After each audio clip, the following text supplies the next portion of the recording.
El proyecto de ley de creación de oportunidades presentado a la Asamblea el pasado viernes tiene que sortear algunas dificultades, desde su calificación en el CAL hasta la consecución de los votos que permitan su aprobación o rechazo, tomando en cuenta que tienen apenas 30 días para hacerlo.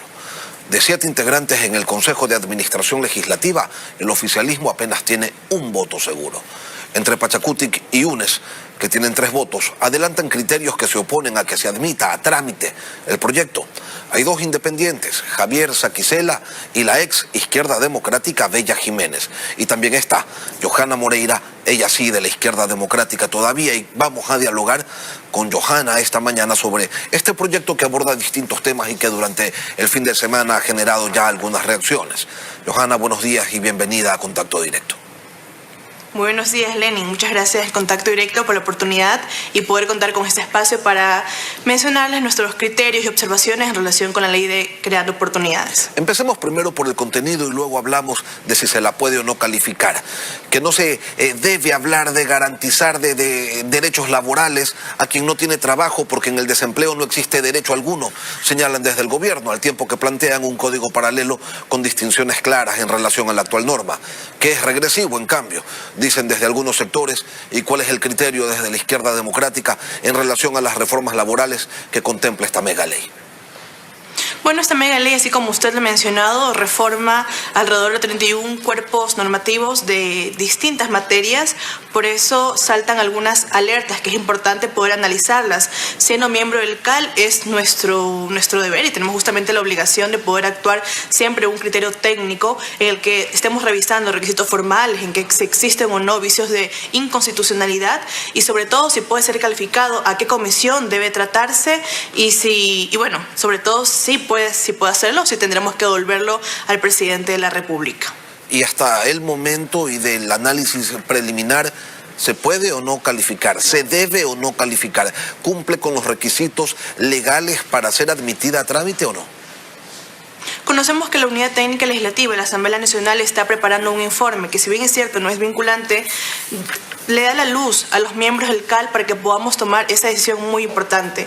Obviamente salta la alerta de que reforma alrededor de 31 cuerpos normativos, de que tenemos que analizar si existe o no conexidad razonable y si sería el caso, a qué comisión debe dirigirse cuando la ley es muy clara en el que cada comisión experta o trata sobre una materia y que otra comisión no podría tratar los mismos temas que ya se encuentran según la ley en una comisión especializada permanente. Entonces son las trabas que nos vamos a encontrar en el momento. Esperemos que podamos reunirnos en el CAL y juntos tomar la mejor decisión. Conocemos muy bien que el pueblo ecuatoriano está esperando tener trabajo y sobre todo que no podemos vulnerar sus derechos que ya han sido conquistados, muchos de ellos a través de luchas sociales. Dalton Bacigalupo y Vilma Salgado han señalado que el país merece que este proyecto sea tratado porque, aunque aborda varios temas, existe un hilo conductor que los enlaza. ¿Ese criterio es orgánico en Izquierda Democrática o usted, Johanna, va a esperar a que presente la Unidad Técnica Legislativa su informe para entonces tomar una postura? La Izquierda Democrática ha sido muy respetuosa en siempre escuchar primero mi criterio del análisis técnico que realizamos, no solamente Johanna Moreira, sino todo el equipo de trabajo que está detrás, que está justamente trabajando siempre conmigo en el despacho, y esperemos que pueda reunirse la Izquierda Democrática, podamos realizar también un análisis previo y poder tomar una decisión en relación de cómo va a ser como postura en la Izquierda Democrática. Pero la Izquierda Democrática sí se ha adelantado en algo, y es que nosotros no queremos ser radicales o no queremos darle al gobierno alternativas viables, pero sobre todo gobernabilidad al pueblo ecuatoriano. Y siempre las decisiones que tomemos van a ser en el marco de lo técnico, de lo legal, del respeto irrestricto a los derechos reconocidos a los ecuatorianos y sobre todo qué quiere el país y qué necesita el país, y que el gobierno pueda tener por parte de la Izquierda Democrática siempre las vías adecuadas, alternativas, para que no pueda existir el discurso de un bloqueo cuando lo único que hacemos es respetar la ley. Eso le quería preguntar. ¿Existe realmente el dilema de si no me apruebas la ley, entonces estás obstruyendo el progreso y el desarrollo del país? Cuando en la práctica podrían estarle diciendo desde la Asamblea, señores, manden bien el proyecto y entonces empezamos a conversar. Exactamente, es lo que siempre hemos dicho. Nuestra postura siempre ha sido de consensos, de diálogos, de aportes, de que podamos construir juntos desde lo que es aceptable y lo que el pueblo ecuatoriano requiere y necesita, sobre todo cuando nosotros somos los llamados a legislar.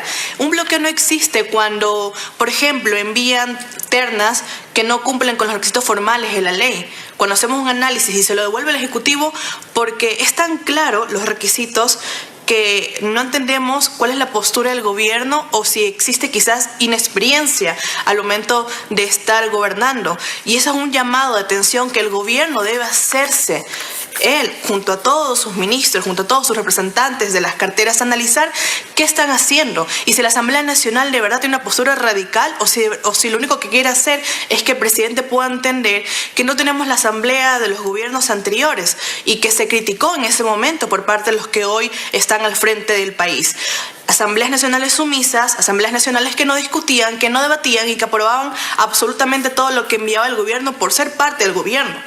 Johanna, aquí queremos dar... Abordemos algunos de los aspectos que refiere esta ley en lo laboral. La eliminación del visto bueno y con ello la libertad absoluta para que los empleadores puedan despedir a colaboradores mediante causales que van desde 2 impuntualidades o aspectos tan subjetivos como la falta de rectitud en el obrar o el cumplimiento ético del deber, sin mediación de un inspector de trabajo. No es precisamente el más alentador de los escenarios para los trabajadores, como lo ven ustedes. Por supuesto, Lenin. El empleador se convierte en juez y parte. Él decide cuando el trabajador ha incumplido. Y de hecho, en esta nueva ley de oportunidades no se diferencia entre faltas y atrasos. Te dice, a 2 faltas o atrasos se podrá dar por terminado el contrato, sin visto bueno, sin ni siquiera el trabajador tener las garantías de protección necesarias. Cuando sabemos que aquí el que es el débil del proceso es el trabajador. Y son cuestiones que sí alertan, pero sabemos que son cuestiones de fondo que deben ser subsanadas, que deben ser corregidas, modificadas, porque no podemos tener leyes que sean regresivas de derechos bajo ninguna circunstancia. Johanna, el gobierno debe entender. Pero el hecho de que solo 3 de cada 10 ecuatorianos tengan un empleo, ¿realmente justifica que se genere un código alternativo en el que, por ejemplo, se va a pagar menos a los trabajadores por horas extras porque peor es nada?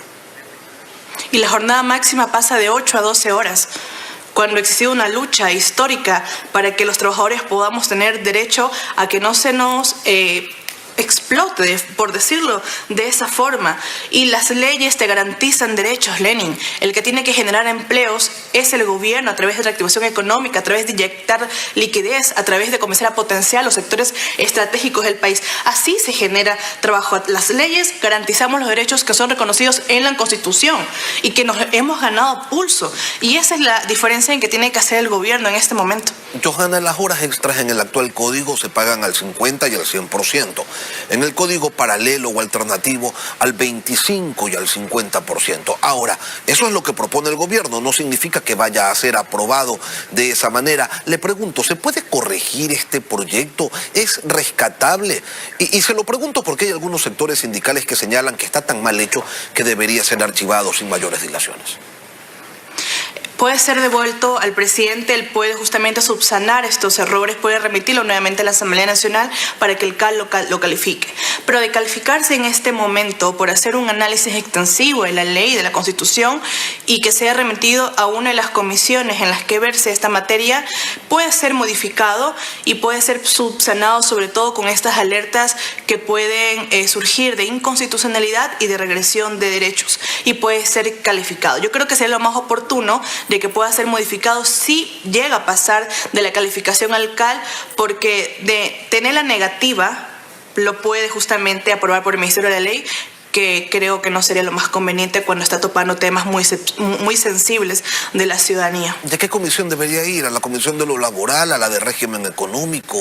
¿A cuál? Porque aborda distintos aspectos, ¿no? Esa es una alerta que va a surgir de poder comprobarse o de poder justamente tener decir que puede ser calificado, porque puede ser, tenemos dos comisiones que versan sobre lo económico, la de régimen económico, la de desarrollo económico, pero también reforma temas administrativos, temas productivos, la ley de hidrocarburos, la ley notarial, el COGEP. Entonces va a existir ese problema cuando podamos decidir o podamos como el CAL, decir a qué comisión debe ir. Por eso es importante que podamos reunirnos los miembros del CAL lo más pronto posible para hacer análisis previos y poder dar justamente esas luces que la ciudadanía y sobre todo el Ejecutivo debe estar esperando en este momento y toda la Asamblea Nacional. Johanna, ¿una comisión ocasional es una alternativa?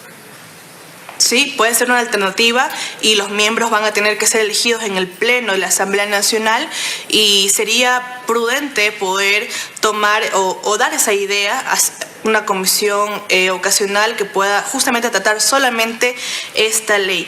Pero es importante también, Lenny, los precedentes que tú marcas cuando sabemos muy bien de que no es la primera vez que una Asamblea Nacional devuelve un proyecto de ley. Sabemos que es importante en este momento y justamente por eso es que la izquierda democrática quiere dar opciones, quiere dar, creo que yo, un criterio en el que le podamos dar a la ciudadanía lo que quiere. Reactivación económica, un proyecto de ley que puede eliminar, por ejemplo, el 2% del impuesto a la renta a los microempresarios, que es algo que a la ciudadanía le ha alegrado muchísimo y que sabemos que lo necesitan en este momento. El mayor de los problemas, Johanna, es que se está planteando que este régimen alternativo sea permanente y no temporal. No podemos considerarlo de esa forma porque, bueno, aparte que ese ya es un análisis de fondo que tendremos que hacer si llega a pasar a la comisión, pero tendremos que evaluar las situaciones y ver justamente lo que al pueblo ecuatoriano le conviene de aquí a largo plazo. Y vamos a esperar entonces los análisis que se tienen que desarrollar, primero en el CAL y luego en alguna de las comisiones si es que llega a calificarse este mega proyecto. Johanna Moreira, asambleísta de Izquierda Democrática, cuarta vocal del CAL, gracias por acompañarnos hoy aquí en Contacto Directo. Muchas gracias, Lenny, y un abrazo también a todas las familias ecuatorianas que nos están viendo, escuchando en este momento.